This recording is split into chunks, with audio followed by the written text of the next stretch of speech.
investigação? No primeiro momento, o Ministério Público e a Polícia Civil apurou procedimentos criminais a existência de um impedimento para que o Sr. Fausto Barros ocupasse o cargo que ele ocupa na prefeitura, tendo visto que ele foi condenado, né, pela Justiça Mineira e com sentença, inclusive, já transitada em julgado. Ele foi condenado por prática de crime de fraudes e licitações. Então, em virtude dessa condenação, ele tinha um impedimento para ocupar aquele cargo. Doutora Diego, quando ele foi assumir o cargo na prefeitura, ele assinou uma declaração dizendo que não possuía nenhum impedimento, negando que possuía condenação, ocultando a existência dessa condenação para se legitimar a ocupar o cargo público. Essas são as licitações da gestão anterior? Exatamente. Foram de gestão anterior, então ele foi condenado com trânsito em julgado, ou seja, decisão da qual não cabe mais recurso. Exatamente. O prefeito Galileu também foi condenado nessa mesma ação, porém ele foi beneficiado com a prescrição e todo mundo acompanhou na imprensa que ele conseguiu assumir o seu mandato, em virtude de ter ocorrido a prescrição em relação a ele, porque ele é uma pessoa maior de 70 anos e a prescrição se conta pela metade. E nessa altura, ele, ao assumir, ele assinou uma declaração de próprio punho dizendo que ele não possuía impedimentos e uma declaração com informações falsas para a obtenção de qualquer benefício ou qualquer efeito jurídico, ela configura crime de falsidade ideológica previsto no artigo 299 do Código Penal. Pois bem, a partir dessa investigação e denúncia criminal, inclusive oferecida para a Justiça Criminal da primeira vara criminal aqui de Divinópolis, nós, em contato com a Polícia Civil, por ocasião das apurações, a doutora Adriene constatou que o Fausto Barros tinha vindo aqui à delegacia pedindo a instauração de um inquérito policial contra uma testemunha que depois contra ele lá naquela ação onde ele foi condenado. Ele queria, já ciente e consciente de que havia uma investigação em torno dele a respeito disso, ele pediu à delegacia de polícia que instaurasse um inquérito dizendo que a palavra dessa pessoa, dessa testemunha, tinha sido importante para a condenação dele, mas era caluniosa e falsa. E então ele queria que apurasse num inquérito policial essa falsidade para que ele abrisse um caminho para entrar no futuro com uma revisão criminal, que é uma ação que visa anular aquela condenação por fraudes em crimes, fraudes em licitações, que transitou em julgado. E no curso desse inquérito, a doutora Adriene detectou uma incongruência, porque percebeu que havia uma pretensão por trás disso, que era uma pretensão não legítima, de tentar levantar por meio da coação. Você pede a instauração de um inquérito policial contra alguém, como um mecanismo de coação para essa pessoa recuar e tentar falar alguma coisa que possa favorecê-lo e até rescindir aquela condenação que ele já tem transitado em julgada pelo Tribunal de Justiça e até pelo Supremo Tribunal Federal. E o interessante é que o objetivo dele foi alcançado, porque no mesmo dia, dias depois, aliás, que ele havia se pronunciado pedindo a instauração do inquérito policial, ele conseguiu que essa testemunha assinasse um termo de retratação. Ou seja, a pessoa admitiu culpa, dizendo que cometeu falsidade, falso testemunho, cometeu calúnia contra o Fausto Barros, e assinou um documento pré-fabricado, que foi entregue a ela pelo ex-marido, e horas antes de ser ouvida aqui na delegacia, porque a equipe da nossa força-tarefa, ela foi ouvir essa pessoa aqui no gabinete, né? E ela falou que ela assinou aquele documento, mas que aquela informação não procedia, que ela só assinou aquele documento porque ela estava com medo, ela não queria prejudicar ninguém, mas que tudo que ela havia falado no processo originário lá atrás era verdade, e que ela só assinou porque o ex-marido dela teria falado que aquilo era para acabar com aquilo. Mas ela tem alguma ligação com o Fausto Barros? Sim, já foi assessor na prefeitura. Não, por hora não. Inclusive eu pedi também, na verdade eu pedi a prisão preventiva do Fausto Barros e desse indivíduo chamado Léo, o Cláudio.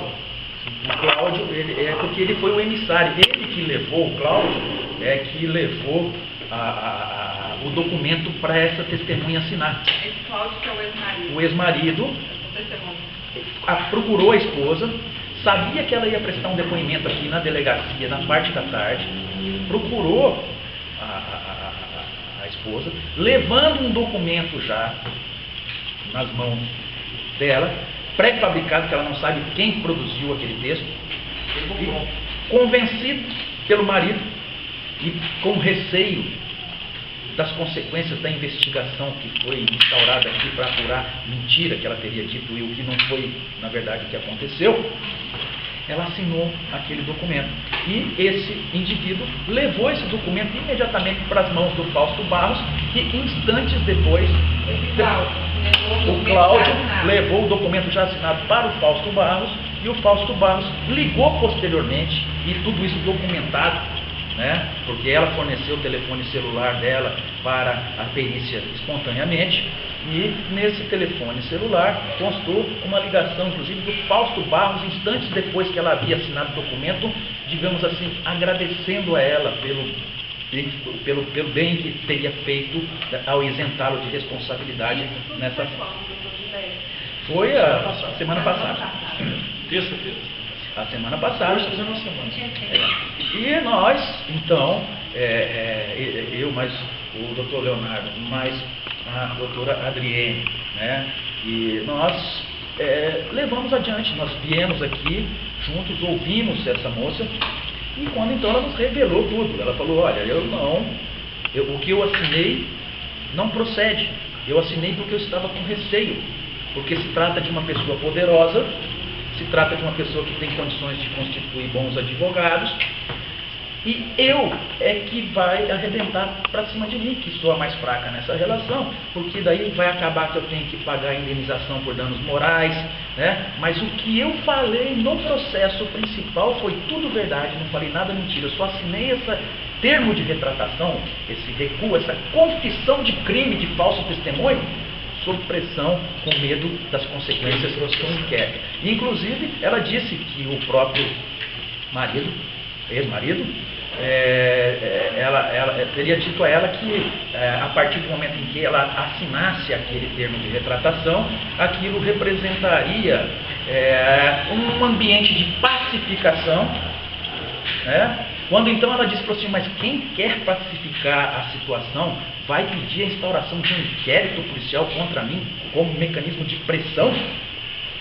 Aí ele falou assim, não, mas esse inquérito aí já estava em andamento e ele pode ser retirado também depois por ele. E coincidentemente o Fausto Barros ligou na sequência para agradecê-la. Teria de retirar o inquérito, né? Retirar uma queixa aqui na delegacia da notícia que ele pediu para apurar o fato. Ele pediu para apurar o fato. Então, quer dizer, que teria conseguido, e esse documento, qual que seria a finalidade? Ele pegar esse documento, entrar no Tribunal de Justiça com uma ação de revisão criminal, para pedir a desconstituição daquela sentença e, com isso, tirar o impedimento que ele estava tendo para assumir o cargo na prefeitura, né? Veja que essa situação enseja coação no curso dos processos, né? Ela enseja, inclusive, denunciação caluniosa, porque ele fez uma denunciação contra ela aqui sobre um fato falso. Ele fez a denúncia antes dela assinar o documento. Antes dela assinar o documento, ele fez a denúncia aqui pedindo a instauração de inquérito para usar o inquérito como um instrumento de coação.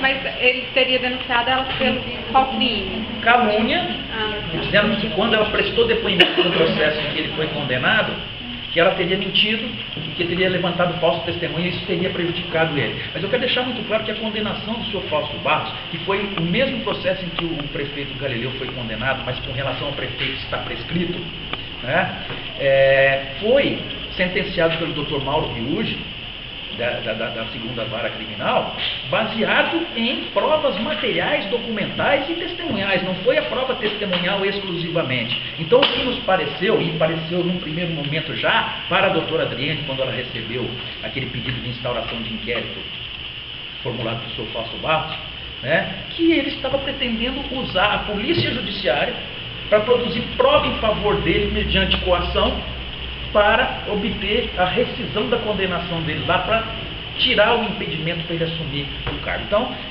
quando ele pede a instauração de um inquérito policial como um mecanismo coativo, com informações falsas, isso representa crime de denunciação caluniosa e também coação no curso do processo. Eu entrei com a ação civil pública contra o prefeito e contra o senhor Fausto Barros, pedi o afastamento dele e ele, o juiz da vara da Fazenda Pública, não analisou o pedido liminar, mas quando surgiram essas informações que são de maior gravidade com reflexos criminais, nós entramos com um pedido de decretação da prisão preventiva dele, né, perante o juízo criminal. E num primeiro momento, aliás, nós pedimos o afastamento dele, pedimos a proibição dele frequentar o estabelecimento da prefeitura e qualquer outro tipo de órgão municipal e de não manter contato com testemunhas, né? Mas quando a doutora Adriane me trouxe a conhecimento o fato de que essa mulher, ela tinha assinado uma retratação, um recuo, né? Então aí nós percebemos que o fato era bem mais grave, então eu acrescentei ao pedido anterior, o Dr. Marcelo não tinha analisado ainda o pedido anterior, eu acrescentei aquele pedido, o pedido de prisão preventiva. esses pedidos são de quando?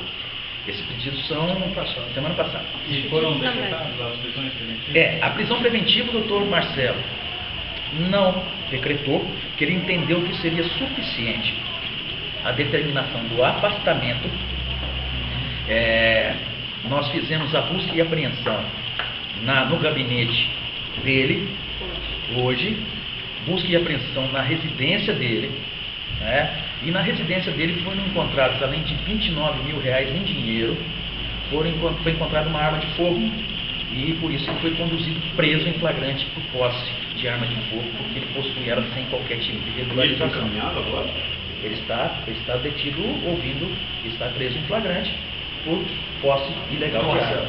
Porque a prisão, É feita a perícia primeiro da arma para ver se cabe fiança ou não.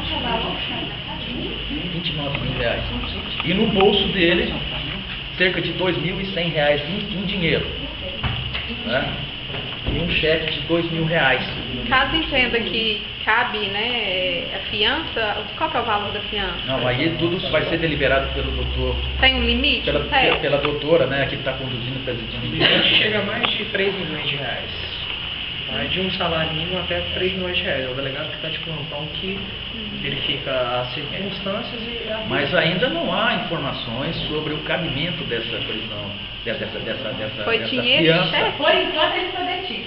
Por enquanto ele está detido, vai ser lavrado auto de prisão em flagrante, e esse auto de prisão em flagrante depois vai ser analisado pela autoridade da Polícia Judiciária, no caso quem preside é a doutora Adriane.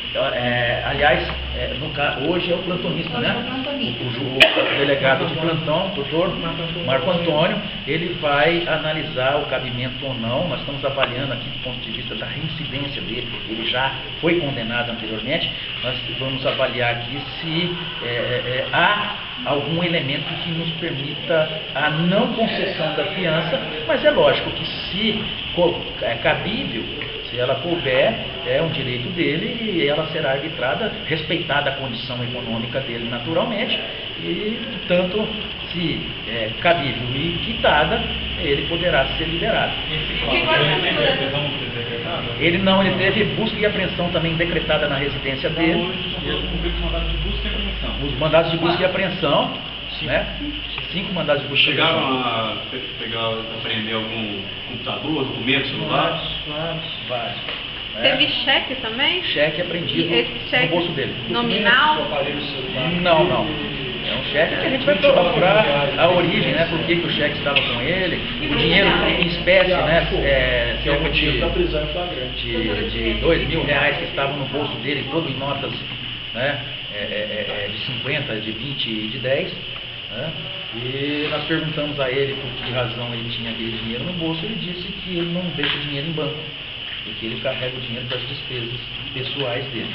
Na casa foi apreendido o valor de R$29.000 também em dinheiro, e a gente vai apurar se tem, através da instauração de um novo inquérito policial, para apurar lavagem de dinheiro, apurar qualquer outro tipo de crime contra o sistema financeiro, porque valores não declarados podem representar que ele seja produto de crime, produto de ilícito, porque, convenhamos nós, é incomum uma pessoa manter um grande valor em dinheiro em casa e não deixá-lo no banco dos rendimentos naturais das aplicações.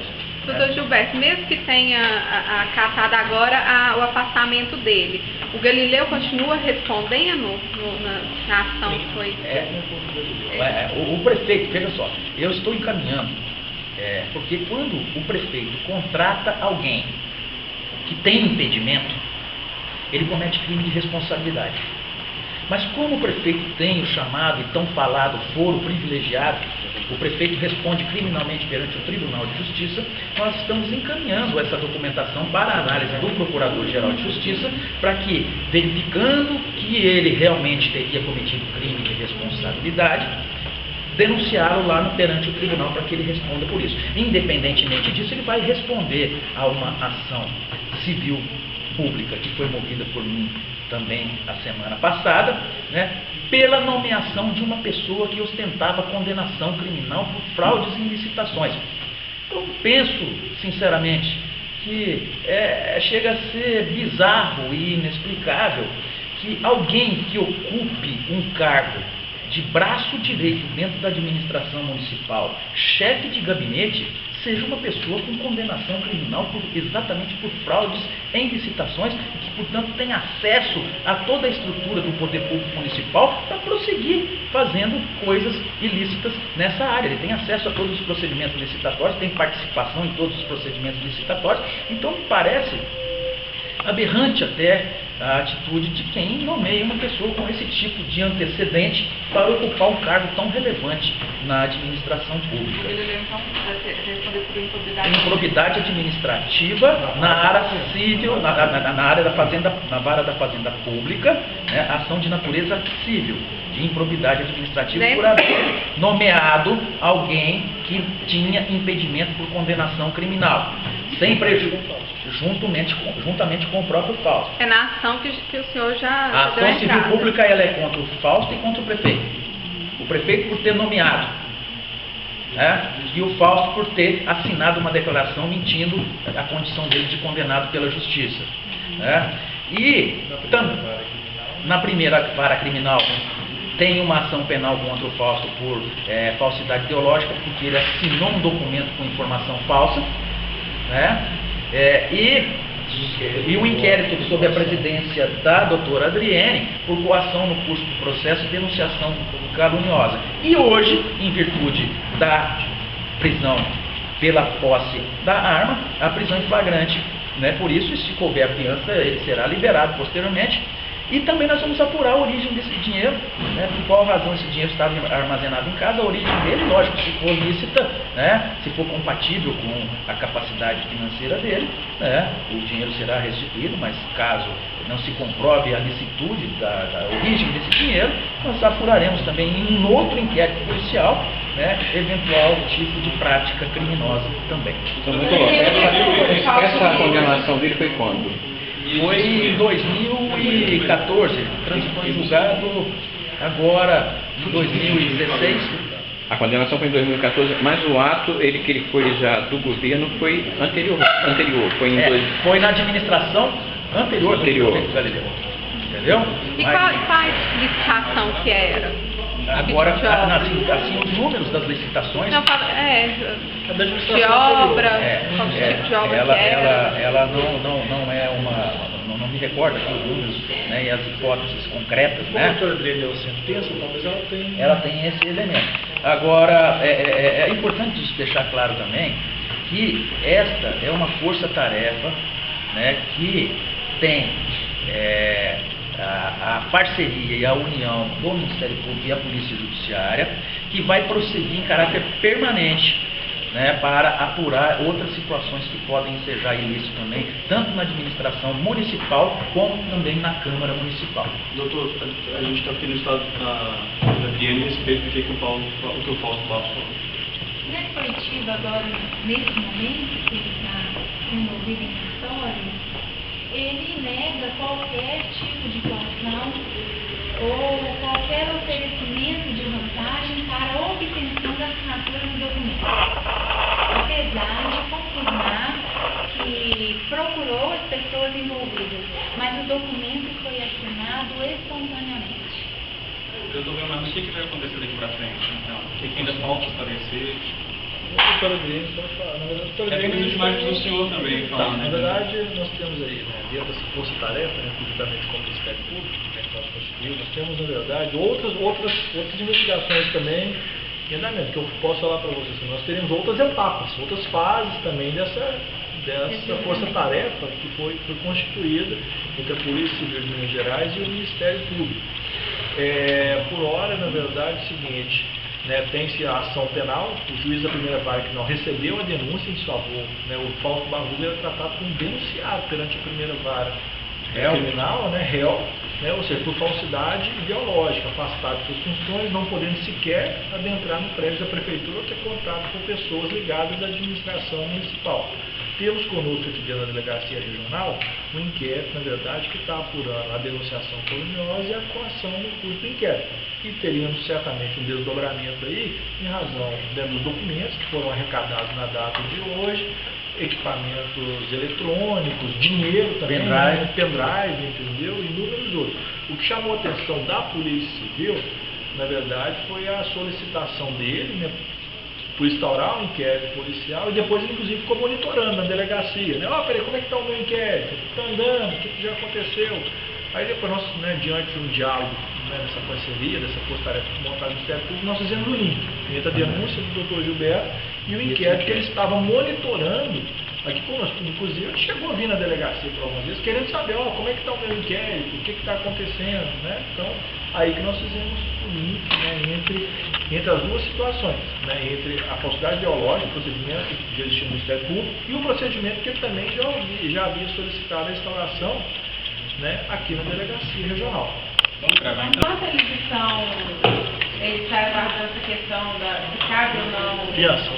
ele permanece na delegacia ou ele desce no plano? Não, continua conosco. Ele está conduzindo, ele está em condição de preso agora na delegacia. Ele fica no segundo Continua conosco, está delegado. Está rejogado agora em novembro de 2016. E isso disso, ele solicitou uma instauração de inquérito para apurar crime de calúnia e falsa testemunha contra essa testemunha.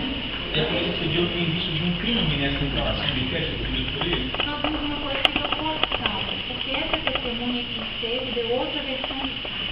Doutora Adriana, eu queria que você explicasse onde entra o Cláudio Moisés. Como que ele ajudou no Caxirino? Qual é a participação dele? O Cláudio Moisés foi aquele que fez a ligação entre o Fausto, que levou o documento para que essa testemunha assinasse. O documento chama o termo de retratação. Ela retratando o que ela tinha falado há anos atrás. Qual que seria o interesse de mudar o depoimento desse testemunho? O interesse dele era uma possível revisão criminal para vir ser absolvido nessa situação. E aí depois que instaurou, que ele veio e fez a denúncia, e aí vocês iriam escutar essa testemunha e ela apresentou esse termo de retratação? Ela apresentou, ela tinha uma foto desse termo e falou que assinou, mas se sentiu coagida com essa situação. A Polícia Civil e o Ministério Público explicaram um pouco do comportamento dele de querer ocupar o inquérito? Depois não tinha noção do que da Sim, ele tinha muito interesse nas investigações e ele estava acompanhando diariamente, vindo à delegacia, pedindo que as diligências fossem tomadas, e nisso ele manifestou um interesse diverso. E o que ele falou no depoimento? Ele nega qualquer coação ou nega qualquer vantagem que ele tenha oferecido para a pessoa. Disse que essa testemunha assinou termos de retratação voluntariamente. Quais são os próximos procedimentos? As investigações vão continuar. Nós temos o desdobramento do mandado de busca e apreensão de hoje e vamos continuar nas investigações. Só o que foi encontrado aqui de fora Segundo a decisão da Vara Criminal do Tribunal, ele faz parte de suas funções, além de terem sido deferidas as buscas e apreensões. Ele está conduzido nesse momento a delegacia regional, né, pela posse, na verdade, de arma de fogo, uma vez que na sua residência foi localizada uma arma de fogo.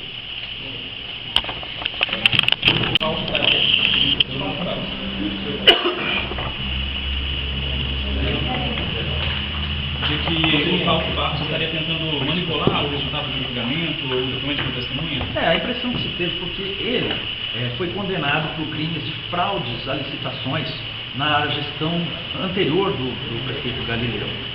E essa condenação foi proferida pelo Dr. Mauro Riuge, uma sentença brilhante do Dr. Mauro Riuge Amani, juiz da 2ª Vara Criminal aqui de Divinópolis, baseada inclusive em documentos e não apenas em prova testemunhal. O que me chamou a atenção foi que, dentro de um procedimento na promotoria, nós percebemos que ele havia assumido o cargo de chefe de gabinete da prefeitura, mas para isso ele assinou uma declaração ocultando a existência dessa condenação, o que era impedimento para ele assumir. O prefeito não poderia nomear alguém, até por força do que reza a lei da ficha limpa, uma pessoa com condenação criminal, analisada inclusive por órgão colegiado, não pode ocupar esse cargo público. Então ele assinou essa declaração, ocultando essa realidade, para poder se manter no cargo dele na prefeitura. Quando ele fez com que essa testemunha assinasse um documento com a ajuda desse Cláudio, quais crimes ele cometeu? Qual que seria o que estaria acontecendo ali? O que a doutora Adriane, com muita propriedade, analisou e detectou, e depois a Força Tarefa se reuniu, é que ele, certo, pretendia que a pessoa, voltando atrás no que disse dentro de um processo criminal, fosse um elemento de prova para ele tentar anular essa condenação que teve, né, já até no Supremo Tribunal Federal, confirmada pelo Supremo Tribunal Federal. A única forma de você desconstituir uma sentença, né, que já transitou em julgado, ou seja, em relação à qual não cabem mais recursos, é uma ação chamada revisão criminal, quando a pessoa tem que demonstrar nessa ação que a condenação dela foi baseada em falso testemunho, baseada em corrupção. Então ele estava tentando levantar provas nesse sentido para tentar anular a condenação dele transitada em julgado. E ele usou, no nosso sentido, isso através do mecanismo da coação, inicialmente pedindo a instauração do inquérito para pressioná-la, e ela se sentiu pressionada, tanto que assinou um termo de retratação, né? Mas quando ouvida aqui para nós, ela disse que ela assinou porque ela estava com receio por se tratar de uma pessoa poderosa, que ela não mentiu durante a ação originária onde ele foi condenado, que tudo que ela falou porque ela tinha conhecimento, porque trabalhava na prefeitura. O Fausto Barros teria dito, para justificar a instauração do inquérito policial, que ela teria mentido em juízo anteriormente para prejudicá-lo, porque ele teria negado um cargo público para ela de controladora geral do município, né? Então, como ela não foi dada como apta, ela teria usado essa represália para prejudicá-lo. Mas eu quero lembrar que a muito boa sentença, perfeita sentença do Dr. Mauro Riuge Amani, ela condenou o Fausto Barros, condenou o prefeito Galileu, que teve a condenação prescrita, né? Mas com base em elementos de prova material, né, e testemunhal também. Então não foi meramente a prova testemunhal que o condenou. A condenação foi respaldada em documentos e prova, né, documental, prova material. Então, essa pressão exercitada sobre essa pessoa, ela pode ensejar coação no curso do processo. Além do que, a investigação surgiu de uma informação mentirosa, ou seja, ele está denunciando caluniosamente essa mulher por ter praticado falso testemunho na visão dele lá atrás. Ele está respondendo uma ação penal por falsidade ideológica na primeira vara criminal, tendo em vista que ele assinou aquele documento para assumir o cargo que ele ocupa hoje. E ele tomou ciência, do prefeito também, da existência. E como que fica a situação do prefeito, Giovanni? A situação do prefeito, ele já está respondendo, né? Já movi uma ação de improbidade administrativa contra ele na vara da Fazenda Pública, né? E contra o Fausto Barros também, essa ação de improbidade administrativa, que é diferente da ação penal. A matéria criminal é um assunto, e a matéria de improbidade administrativa, de natureza civil, é outra, né? Então, o prefeito responde pela improbidade administrativa. Nós encaminharemos também ao Procurador-Geral de Justiça informações, né, a respeito dessa nomeação feita diante de um impedimento que pode ensejar a configuração de crime de responsabilidade previsto no Decreto-Lei 201 de 1967. E o Fausto fica agora afastado do cargo? Ele fica afastado do cargo, já foi notificado pelo oficial de justiça, com a proibição, inclusive, de frequentar a prefeitura e outras repartições policiais. E além dos materiais apreendidos que foram citados aqui anteriormente, foi apreendido o celular dele também. E nós vamos prosseguir nas investigações para apurar, né, a origem desse dinheiro, R$29 mil em espécie, que foi encontrado na residência dele durante a busca e apreensão, e mais R$2.100 e mais um cheque que estava no bolso dele. Segundo ele disse que ele não guarda dinheiro no banco e, portanto, esse dinheiro estava com ele porque é para as despesas diárias dele, cerca de R$2.100 em notas de 50, 20 e 10. Né? Mas eu quero deixar muito bem claro que o meu agradecimento aqui ao Dr. Leonardo Moreira Gil, agentes da Polícia Civil ou agentes do Ministério Público também são integrantes dessa força-tarefa, que vai continuar trabalhando em caráter permanente para apurar qualquer tipo de outra ilicitude que possa estar acontecendo no serviço público municipal, no poder público municipal, seja ele no Executivo, seja ele no Legislativo. Professor, existe um indício nesse sentido? Existem alguns procedimentos que estão em andamento e que nós estamos preferimos falar sobre eles no momento oportuno para não prejudicar as investigações.